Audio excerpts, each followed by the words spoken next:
Maandiko yanasema Mungu anamwambia Kaini, ukitenda vyema utapata kibali. Ukifanyia Mungu kizuri atakupa vizuri. Tena vizuri sana. Uli ni ndugu tunamwambia baada ya kuambia tumebadilisha wote. Amen. Huyo ndugu tuliyekaa naye tukaongea na tukabana tena kana kule chowe kidogo angalau nichukue wewe bwana kisha pasta ameshika. Tungehakikisha pasta anashika. Wote ndio pesi. Sikiliza vizuri sana kujitapa. Nataka nikwambie, nilikuwa naondoka nyumbani kwangu na mke wangu. Mimi na baki sisi ndio tunapasa, mama anaingia mpaka jikoni. Anataka hakikisha nyumba ya mama pasta kuna nini. Anatoka nje ananiambia, mama pasta hata unga hata sukari hapa. Na wewe tunafanyaje? Ni hapa shilingi 1000 tunafanya. Tunaenda shopping mpaka dukani. Tunanunua na mwambia tu. Tukifika kwake tunamuuliza mama, ni nini unahitaji mama akusaidie? Lakini kabisa mama Sabina anajua.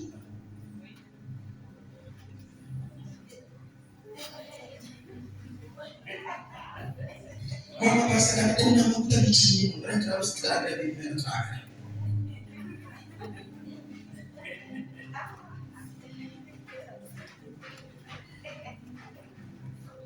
Tunafanya shopping kwa mama pasta na pasta. Tumekaa mpaka mama akiingia jikoni akitengeneza ile chai for tea. Pasta tunamwekea kwake, sio kwetu, kwake. Tunamwambia pasta sisi tunarudi nyumbani. Unasema okay, Mungu awabariki. Kesho yake ndio pasta mmoja ananiambia, brother, chana kubadilisha tulikuwa wale chana. Lakini kwa sababu nini pasta wewe anakuja mtini ile na swali pinki.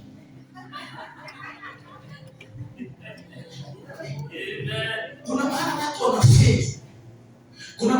wanafeli. Sikutani na kuambia ukweli. Mimi baba yako akiacha nikwambie. Tena kauchi mshika barato na kukuta bibi. Ana hapo. Akili si macha getembea. Ninama nika pasta na Kanipige simu atakuja.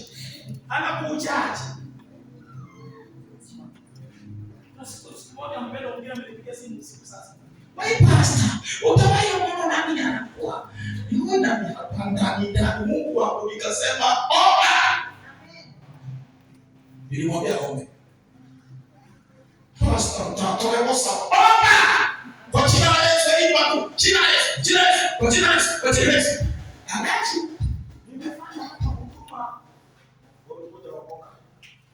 Ninaletewa wadada. Kuna wadada waliletwa wamepaka wao.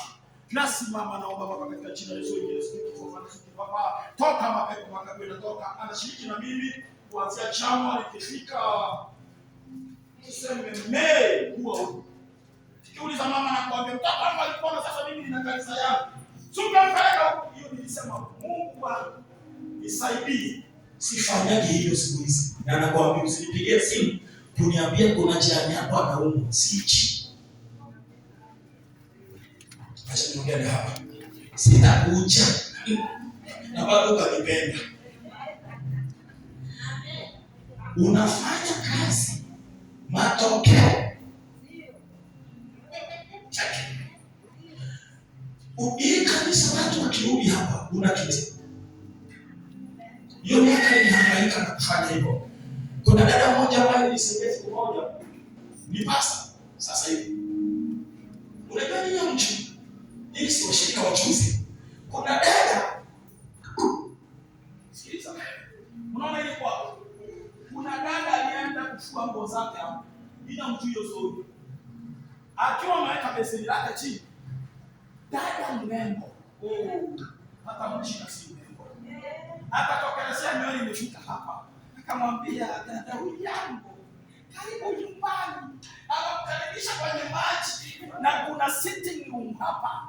Sofa set zimesetiwa, zimekaa vizuri. Anaangalia mama hii. Huyu dada ametokelezea wapi? Anamwambia, karibu. Amesogea tu hivi. Anasema dada wangu. Mimi hakuijua. Nilijua. Bwana nimeletea ng'ombe. Huyu dada akashangaa ile sofa set. Anasema hivi nimechanganyikiwa. Bwana nimekuja kufua nguo zangu. Nini kimetokea? Akaona hayo kutoka juu. kutoka kichwani mwake. Sauti ikamwambia ondoka huko. Akafyatuka akacha nguo zake na yule dada. Akaanza mbio. Akiwa anakimbia mbio, akaambia ungeuka kuangalia nyuma. Kuna mama mkongo hajawahi ona. Ni kama makazeta na mwiko. Kana mfukuza kamshika kumwambia unaenda wapi? Dada wa wapi? Kaongeza mbio. Kaona ameshika kale kama mama kakapotea mbele yake, akashangaa koga. Nyoka ikasimama mbele yake. Hapa. Yule aliyekuwa amemlikia akamwambia pita kwa hiyo. Alipopita ile nyoka ikapotea. Alipofika kwa hiyo barabara, alikuwa wao na nani? Yaani ndani muujiza. Alipofika kwa akafika. Wisha. Haji kapo. Wataomba waombezi. Unajua kuna waombezi. Baba, katika jina la Yesu, toka damu ya Yesu, mapepo na waangalia tu hivi. Wakanipigia simu. Nikawauliza nini inaendelea. Nilipoomba na yeye akafunguliwa. Hiyo sio tunaijua. Alipofunguliwa usiku amelala. Dirisha limeachwa wazi mpaka hapa. Akapitia hapa, akamdaka kitandani, akamtoa. Yale mapepo yakatoka. Akaambiwa sasa kilichotendeka mimi sikujua. Wakati amekuwa akaelezea pasta kilichokupata. Yakanipa historia. Kwa hiyo pastori Mungu akamsaidia akasimama hivi ninavyoongea na wewe ni pasta. Amen. Amina. Bwana asifiwe. Amen. Anamwambia kai. Ukitoa. Ukitenda vyema. Matendo ya Mitume 10:34. Ukitenda vyema, nitakutendea mazuri. Bwana Yesu asifiwe. Ninaongea hivi, sadaka inazungumza. Inanena. Unapotoa inabaki kuzungumza juu yako. Ndio maana unaona wakati maandiko yanaeleza Mungu anawaambia Kaini, kutoa kwako vizuri haijalishi. Ukitoa vizuri nitabadilisha. Na maandiko yanasema ya Abel ikapokelewa. Na inasema atatoa nilivyonona. Sasa mpendwa, nikwambie tu kweli. Kama kweli kuna moyo wa kumtolea Mungu kitu kiema, unafikiri unaweza tolea nani? Hata ukiambia huyu mtu anataka kufa, umchangie, utatoa kitu kizuri. Kama Mungu wako unaweza mpa kiema. Kama Mungu wako unaweza mtolea kitu ambacho hakifai. Siku hizi mfumo umekuja hata pale kwetu mambo haya yanaendelea.